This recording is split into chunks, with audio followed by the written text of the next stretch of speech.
money in games. No, I don't mean microtransactions or premium currency or anything like that. We're just talking about several different games that try to use currency in different ways that aren't just, purchasing stuff.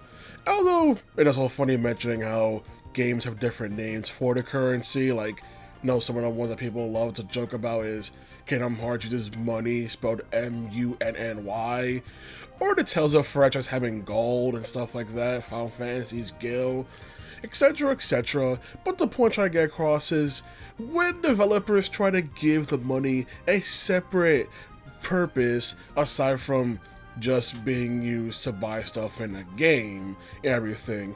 Question I was asked about is one of those things that I knew many examples of, never thought me to a topic. So here we are! Probably one of the most go-to other purpose of using money in a game is also using it as a weapon of some sort. Whether it be Legend Mystical Ninja, like you just equip your money and just throw it as a projectile, or Devil May Cry 5 having a Dr. Frost weapon that uses the red orb as the weapon, but can also get more back as well if you are good at using it. So the most common way is just use it as a weapon, or a Terraria that has a freaking coin gun that you can just fire it upon your opponents to eliminate them with the power of your wealth. Even the Metro games as well, since the currency of that game is literally just premium ammo and everything, so it makes sense that you could just, well, I'm in a pinch, and just load what would be your currency into your weapons, and since they're the more premium and pristine ammo, it also means they deal more damage as well than the other kind, so it's one of those things where balancing out how much you want to use to attack someone, or how much you want to use to actually just barter with people. Also gotta mention Final Fantasy X as well with the Aeon Yojimbo, because Yojimbo also is in the case of it takes money in order to actually use it, but in the case of Yojimbo, with the fact that the more money increases the chance of it using more powerful attacks, that's several of them, with the most powerful being Zamato. Zamato being an attack that one-shots everything in the game. Even the final boss, even the super bosses, even the final super boss, it don't matter, Zamato obliterates everything in its path. It's kind of ridiculous that Yuna's ultimate power is not the power of her as a summoner, but the power of how much she got in that wallet. Even before Final Fantasy X, you also had the ability Guild Toss of Final Fantasy V as well that kept recurring future entries, where you can literally just throw your money at hordes of enemies, to the point where some would make it a cheap and easy strategy to just have someone throw money, and then get 3 other mimics who will just completely do the exact same thing as well, but now throwing the money for free so they're not technically using the command kind of thing. So the power of just using your money has always been there in Final Fantasy. Hell, want to even take it a bit further, you'll technically count the ninja Final Fantasy III, since technically its most powerful thing is throwing shurikens that deal massive damage, and a main way of getting shurikens is to just buy them. They're super expensive, but technically, if I'm putting all my wealth into the shurikens, I'm technically throwing my money at the enemies to deal such insane levels of damage. It's also the case where the money you have is technically also your experience points, such as with the Souls franchise starting from Demon Souls, where the souls you collect are both experience and your currency as well, since they're used for both purposes. I don't want to count specifically games that just have you learn skills from shops, since that's technically different. Why I went with this one where technically you have shops and you have the ability to upgrade your character. Both separately, they just take the same resource, so I want to count that as technically your money also being your experience. That can also happen with Yakuza 0, where you're told to quite literally invest your money into yourself, with in this case potentially the yen you collect also being used as upgrading. So once again, it is technically a case of your yen is also your experience points, since you don't really get the EXP point system of the previous entries as well. So that's why I count it as differently as, let's say, just playing like a game like Bayonetta or Devil May Cry, where your currency is just used to buy skills, but also in case of your currency is also your experience points. I guess technically red orbs may count under that, so you can buy items or buy the skills as well. Although then Devil May Cry 4 added Pride Souls that made them separate things, so you know what, I guess red orbs do count under that one as well, of being both a currency and your experience points. Commonly mentioned, but I'll still bring it up anyway, the Legend of the Twilight Princess's magic armor, being the fact you got to go through a long quest to even have the ability to even have the chance to purchase the magic armor at a reasonable price. Its main gimmick is that it takes up money to use, but every hit you take ends up taking out rupees instead of actually dealing damage to Link. When you have no rupees, then it's basically just the equivalent of wearing iron boots, where you just move very slow and doesn't really help you much at all, if it helps you, period, kind of thing. But it's an interesting way of having an extra armor equipment that can be like, hey, I have all this rupees, might as well use for something, especially if you're playing Twilight Princess, where there's a lot of things with rupees as well. Oh, the Wii U version kind of reduced some of that because of the fact of the freaking Miiverse timestamps, everything. But it's one of those things where it's an interesting case of trying to find extra use for the mechanic and everything in order to be like just a cool little bonus, and use this if, well, I can't remember if anyone really uses it and need the help, but if you do, hey, you got this cool special bonus that you can use in order to help defend Link from whatever he needs defending from. Atelier Marie actually requires you to pay mercenaries to be in your party when you go out on an adventure. There are some characters that you can unlock to join your party without them being mercenary need to pay, but there's an entire mechanic tied to trying to build a relationship with the mercenary, so if you want them to come with you, you need to pay the mercenaries to be in your party. So, that's another aspect to use up your money, not just also buying resources and everything for your alchemy, is to hire people to be in the party to begin with, since having Marie by herself, as just being a sole alchemist, isn't generally the best idea, unless you're playing a remake, in which case you can play the entire game on auto battle and not really have to worry about jack all. But it's one of those interesting aspects where your party itself requires money in order to even go with you, everything. An example would be, I think it's called Tingles Rosy Rupee Land as well. It's also a game where everything revolves around money, since Tingles a merchant, everything. So that game is under the case of your health being money, needing to hire these mercenaries as well in order to help you in everything, in order to gather a huge amount of wealth, in order to complete the game's goal. It's just another case of, hey, your money is your health, and you need money to hire people to protect you as well, and everything going on, kind of thing. So it's an interesting case where the act of, for Atelier Marie, the act of having your party in your turn-based RPG requires how much money you have in your pocket in order to keep them around. Tales of Xillia 2. This one generally gets bashed how it uses the money system, but it's more the fact that under the context of this game, the protagonist Ludger Kresnik is given a massive debt early on in the story, with the debt being a system in order to reward milestones, but also more so emphasize the side quest system and job board mechanic that the first game kinda had everything as side quests, but here they expand way more with it.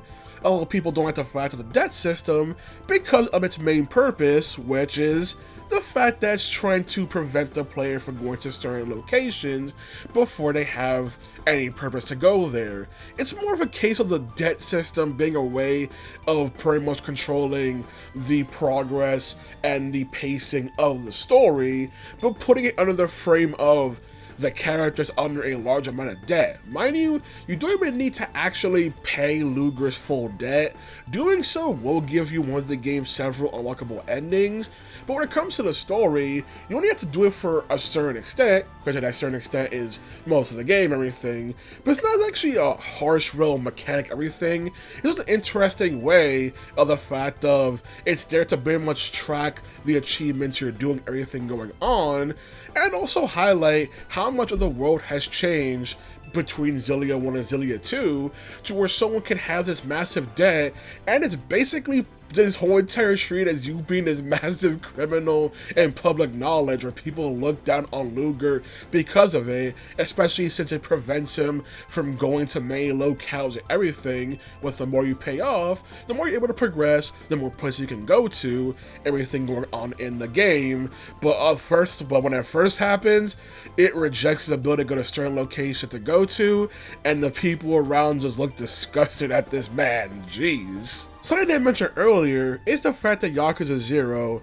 also allows you to just throw your money out in order to prevent battles by having NPCs, even enemy NPCs, just gather the money. Granted, you're throwing out like 10,000 yen at one time, and honestly, it's a bit awkward to use, so I don't think it's really a good mechanic to begin with, but it's another way for the player to use their money.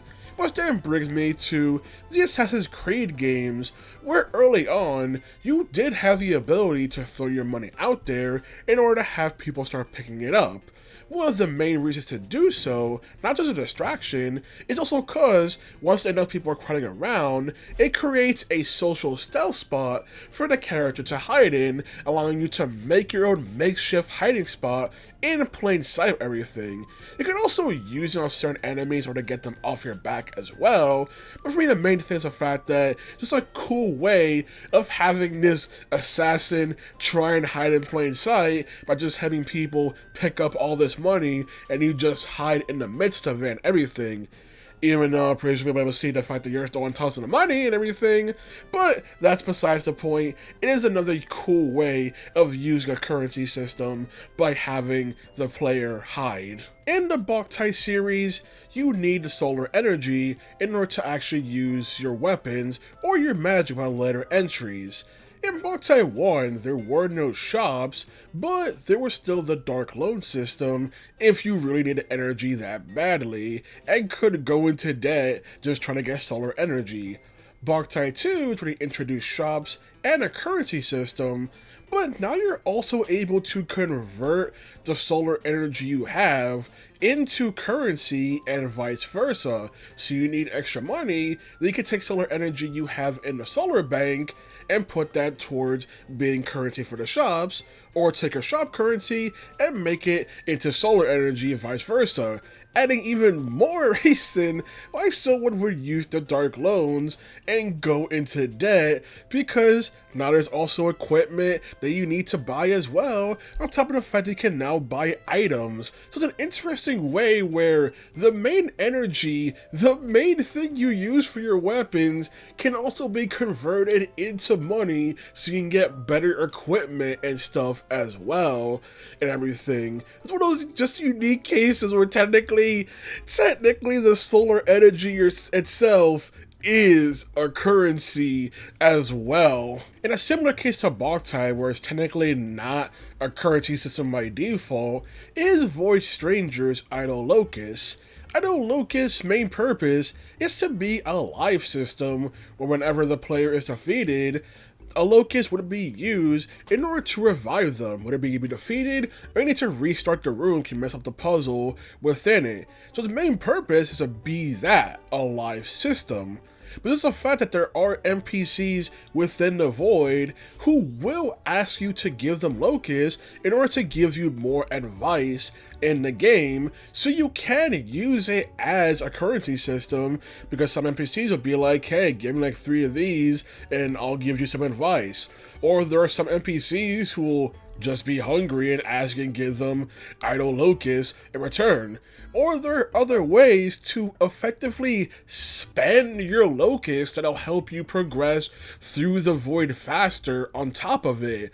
So despite the fact that it is not a currency system itself, it can still be used as currency in multiple ways, whether it be NPCs asking for it or being able to use it in a way that allows you to just skip floors. How do you skip floors with it? I'm not telling you that part. I'm just saying it's possible. Banjo, Kazooie, and Tooie, it's not the really fact of the currency system itself being music notes that's noteworthy, it's more the fact that how it's used in order to help get the player's attention. I know there are many games as well could be put into this spot.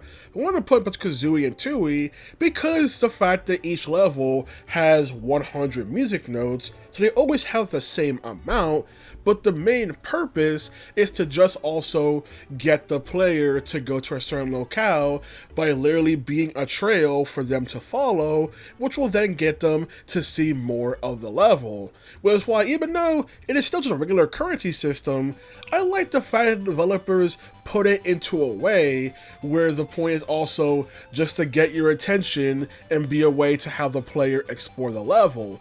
Be the reason why the player is walking in certain directions, so they go, oh, what's over here? Now that they collected all the music notes along the way. And having 100 in each level also means there is a goal for the player to get all 100 in each level, because they know there will always be a set amount as well, and that means they got to explore further to find the music notes they haven't gotten yet. Exploration, exploration, exploration. Xenoblade Chronicles 2 has the blade system, where using a core crystal will give you a random blade. Some blades are rare, but in this case, this rare blade is always guaranteed, and that is the rare blade Sheba. Why? Because in order to get Sheba, you need 500,000 gold in order to even have the ability to get the core crystal that she resides in, with you also getting 250,000 back as well after obtaining Sheba when it comes to it, because the agreement Sheba had with the previous driver she was paired with.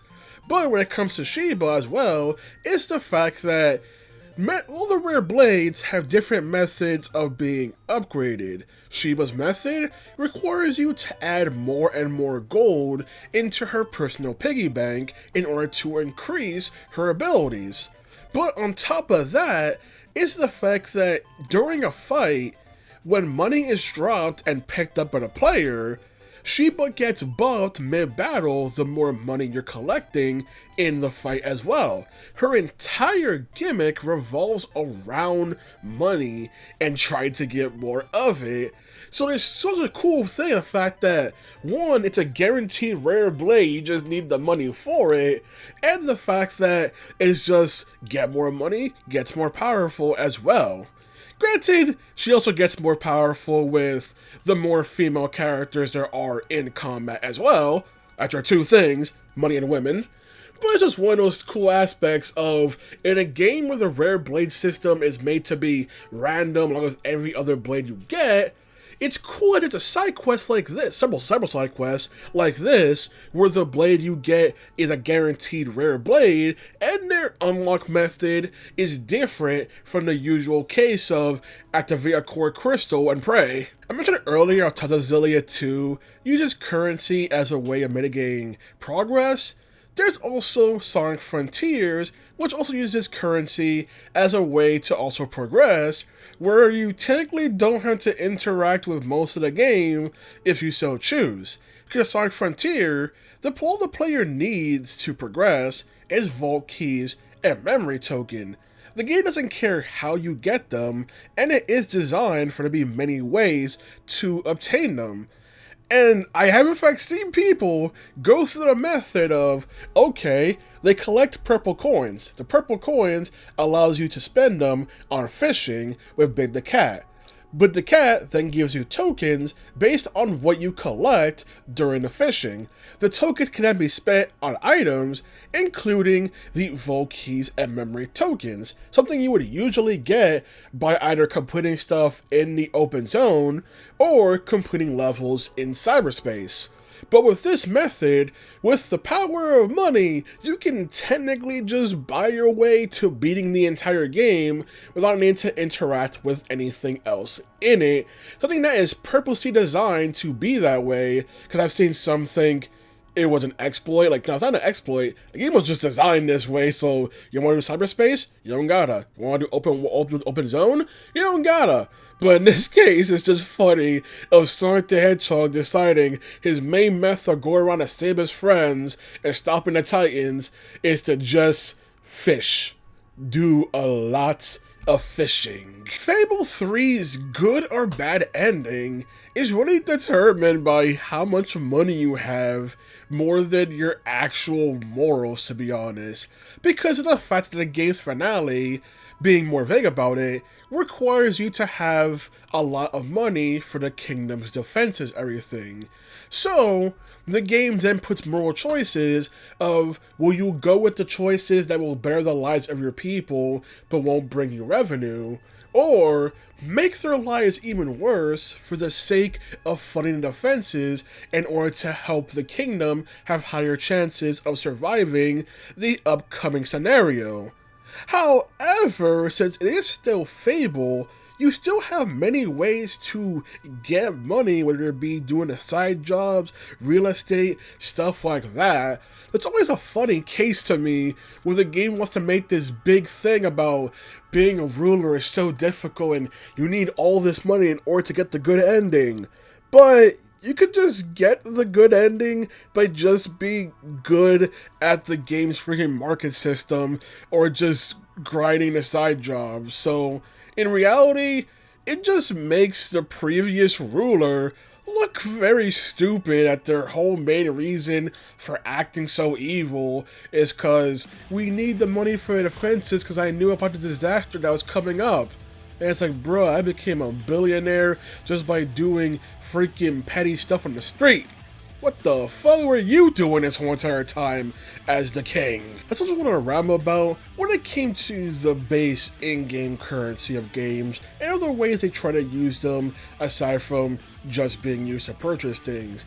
And I know there's still some other examples, but not sure they're major enough to really mention. Like, I know there's like Mario Galaxy where, oh, you have coins and star bits. Star bits are here for progress, but you can still use them as a projectile in order to stun enemies. And when playing the game in co-op, well, that's the only thing the co-op player can do, kind of thing.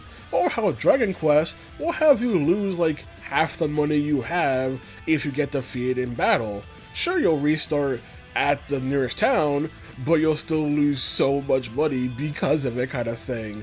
Or Yakuza Like a Dragon, which is inspired by Dragon Quest, where instead you're able to spend 30% of your money in order to retry a fight, or spend half of your money to retry at full health, using it more as a continue option, as instead of the way of Dragon Quest, where you still have to go back to the last checkpoint, but you also lose the money at the same time. Like, there are other ways games try to really use the currency in different ways, everything. It's funny, these are the main ones I want to mention that specifically came to mind in how games try to use them. I also know there are boss fights with characters or everything where they can take away your money, like Persona 2 Fast, Know the Pain of the Spell, Hula Misfortune, or if you're playing Digital Double Saga, a character being confused and they always be throwing your money out the first thing they do, kind of thing. But that's just more or less a thing of losing money and not a unique way of using money for what's going on in the game. Also, did you want to count bosses that use money as a weapon? Like you have the Dark Turtles, it tells like Grace's F, that can attack you with money, but it's not as if you're able to actually really use it yourself, kind of thing, or not as if it's a currency system. Or Persona 5 Royal's version, Ashana Kanashiro, so because the Royal version, well, he will literally beat you down with money, but it's an entire scripted segment, so once again, don't really count it, since it's not as if it's a mechanic of the fight where he'll run out of money the longer it goes on. It's just a thing where they make you think, you're about to lose, oh, now he ran out, because it's just there for the theatrics. And the theatric is entertaining, even if this version of the boss fight is still worse than the OG version. So that's the other topic. Alrighty then, go out there, play games where they let you do very goofy stuff with the way the player's carrying, or not. Just one of those interesting topics of how do games try and push the idea of a currency system. And I know there are other games that try to make interesting currency at the fact that, oh, Castlevania 2, I believe, your currency was literally hearts. Or the fact that Binding of Isaac and roguelikes like that, you can use your health as currency as well, and stuff like that. Let's not talk about games that allow you to just use them in different ways, rather than just having unique things be solely the currency, you know? So, guys, on a topic? Alrighty then, good day.